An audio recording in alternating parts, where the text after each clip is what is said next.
Tell me, have you ever had the feeling that no matter how hard you try as a mom, it still doesn't feel like enough? That quiet sense that you're doing everything you can and somehow still feeling short. If that sounds familiar, you're not alone. And that feeling has a name. I call it the perfect mom trap. So, over the next few episodes, we're going to gently unpack it, where this pressure comes from, why it weighs on you the way it does, and how to step out of it with more compassion and a lot less pressure.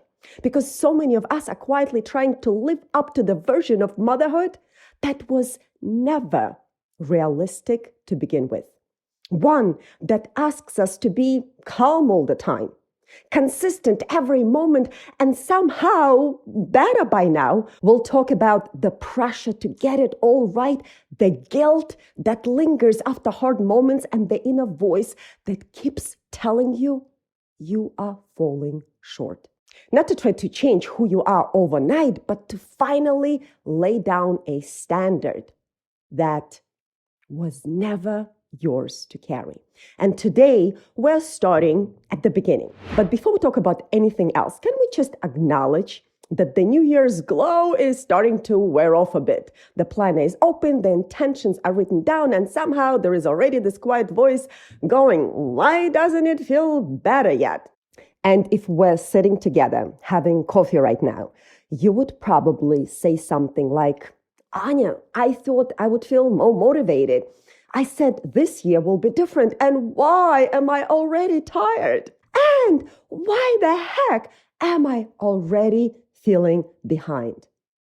And I would look at you and say, of course you do. And I feel it too. Because January has this sneaky way of turning into a measuring stick. New year, new routines, new traditions, new expectations. And suddenly you're not just mothering, you are evaluating how well you're mothering. So let me say this, as if we were sitting across from each other. You're not behind.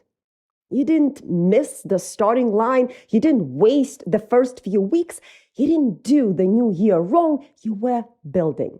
Motherhood isn't something you reset just because the calendar flips. There is no version of January where everything suddenly feels organized, calm, and figured out. What's actually happening is quieter than that. You are building patience. You're building trust in yourself and your kids. You're building rhythms that take time to settle. You're building skills you cannot rush. And building never looks impressive while it's happening. It looks like trying something and realizing it doesn't work, so you pivot, or getting frustrated and then repairing, or starting the day with good intentions and ending it a little scattered, or wondering if everyone else has a secret you missed. Well, they don't. They are building too. So if your inner voice has been saying things like, I should be further along by now. Why is this still hard? I thought I would be better at this by now. I want you to try on a different sentence this week. Say, I'm not behind. I'm building. And say it when the morning feels messy. Say it when the routine doesn't stick. Say it when you are comparing yourself to somebody else, not as a pep talk, just as the truth. And maybe, just maybe, this January doesn't need to be about starting strong. Maybe it's about starting steady. So take a sip of your coffee. I hope it's warm. Loosen your shoulders. Nothing is chasing you. You are right where real change happens.